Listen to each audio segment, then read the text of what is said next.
Alors bonjour à tous et bienvenue dans cette nouvelle vidéo. Donc aujourd'hui je vais vous expliquer que mes ex, la plupart en tout cas, n'étaient pas du tout ce qu'on appelle des connards. Alors pourquoi je parle de ça? Parce que effectivement j'avais fait une vidéo qui expliquait que un de mes ex était vraiment pas correct du tout, et je voulais aussi pointer le fait que c'est pas comme ça dans tous les cas, bien entendu. Il y a beaucoup d'ex-relations qui en fait m'ont apporté beaucoup de choses qui peuvent justement être bénéfiques, qui m'ont permis d'avoir de chouettes expériences et qui m'ont permis aussi de me construire, d'avoir des points de repère.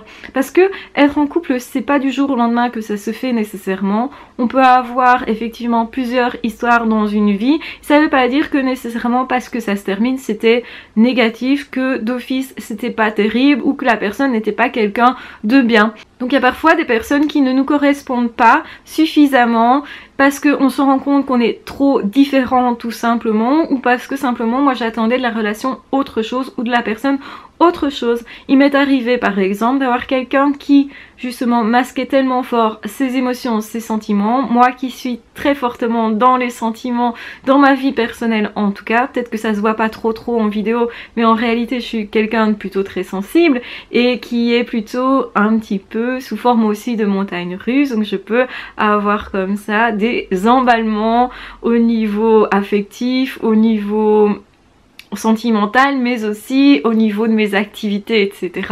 Donc quelque part c'est vrai qu'il faut quelqu'un qui sache me suivre, quelqu'un qui accepte ça et quelqu'un aussi qui est sentimental, qui a aussi cette particularité. Ça veut pas dire que la personne elle doit être comme moi absolument, mais ça veut dire que si cette personne elle refuse les sentiments, cette personne risque du coup de moins m'accepter dans mes sentiments. Et pour moi c'est important qu'on accepte aussi cette partie de moi. Par exemple, il y a des relations qui se sont interrompues parce que nous n'avions pas de projet commun, parce que justement nous avions vraiment des façons de vivre assez différentes, aussi parce que nos objectifs n'étaient pas semblables tout simplement.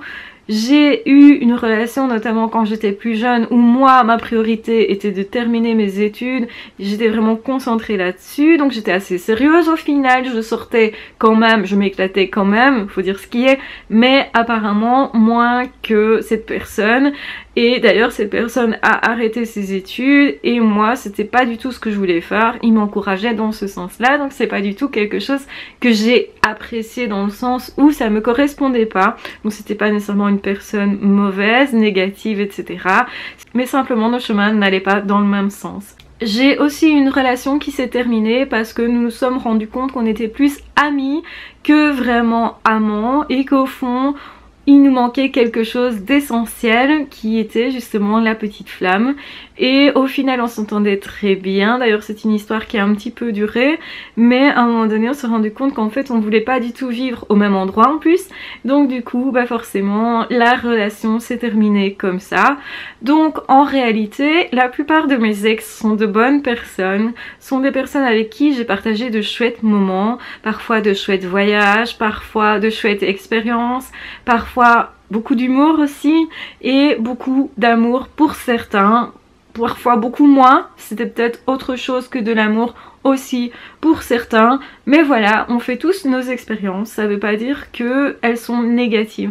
Alors évidemment on a le choix en réalité de choisir si nos expériences elles sont positives ou pas. Il y a aussi un facteur qui est nous, donc c'est à dire que c'est pas que l'autre qui va déterminer si oui ou non on a vécu quelque chose de positif, c'est aussi principalement notre vision des choses, qui l'on est, qui va faire que oui ou non cette expérience on en retire quelque chose de positif. Moi je suis partisane, et ce depuis de longues années, de me dire ok, toutes les expériences que je fais sont là pour m'aider à apprendre quelque chose, donc j'ai tendance à chercher, quelle que soit l'expérience, à chercher du positif, à chercher quelque chose qui pourrait m'élever.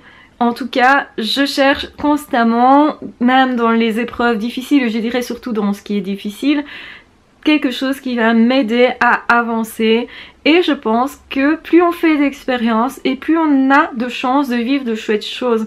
Et beaucoup de personnes vont se dire oui mais moi j'ai pas envie de souffrir et donc du coup je préfère éviter. Et c'est vrai qu'il y a beaucoup de personnes qui fonctionnent comme ça. Moi je trouve ça dommage. Et c'est vrai que quelque part je me protège peut-être beaucoup moins que d'autres personnes. Mais j'estime que c'est mieux de me protéger moins. Et plus j'avance en âge et plus j'estime que c'est mieux de faire des expériences. Même si elles sont pas toujours hyper positives. Même si parfois il y a de la souffrance etc. Je pense qu'avec l'âge on choisit mieux cependant, qu'on sait mieux qui l'on est et qu'on sait mieux aussi repérer quelle personne saura nous guider vers quelque chose de chouette, même si on ne sait jamais quelle est la finalité, on ne sait jamais ce qui va durer ou pas. Il y a bien des relations où je me suis dit ça ne va pas durer, en fait ça a duré, et l'inverse est aussi vrai. Donc quelque part on n'a jamais de garantie et ça c'est important de le savoir, mais ce que je trouve moins important c'est de faire des expériences pour savoir davantage préciser ce que l'on cherche et aussi simplement pour l'expérience en elle-même. Ça veut dire que je préfère avoir vécu une expérience plutôt que de m'être ennuyée dans un coin à n'avoir rencontré personne. C'est ma vision des choses et je ne demande pas qu'on la partage, c'est simplement ma façon de voir les choses. Donc ça joue forcément dans le fait que j'estime que mes ex-relations sont plutôt globalement positives, c'est-à-dire que j'ai plutôt croisé des personnes qui sont des personnes de qualité. Ça veut dire que moi aussi j'ai commis des erreurs à certains moments, notamment celle principalement de me cacher moi, de ne pas me montrer, de ne pas oser être simplement moi-même. Donc du coup on peut pas se faire aimer dans ce cas-là, donc c'était logique que pour certaines ça fonctionne pas tout simplement. Mais on apprend de ses erreurs, donc c'est en faisant ce type d'erreur que l'on sait que c'est pas la bonne façon de faire. Mais parfois il faut refaire l'erreur plusieurs fois, ce qui était mon cas. Donc voilà, j'ai aucunement honte de rien du tout. Je trouve vraiment que c'est important d'avoir des échecs et je trouve que c'est quand on n'a pas d'échecs que l'on ne peut pas évoluer, que l'on ne peut pas apprendre et qu'on ne peut pas réussir en fait. Donc voilà ma vision des choses. Tout ça pour vous dire oui, mes ex, il y en a eu quelques-uns et non. Principalement, il n'y a pas eu beaucoup de connards. Donc effectivement, j'estime que la plupart de mes ex étaient des bonnes personnes. Et c'est plutôt intéressant de se dire, ok, au final on rencontre pas mal de personnes différentes, très différentes même.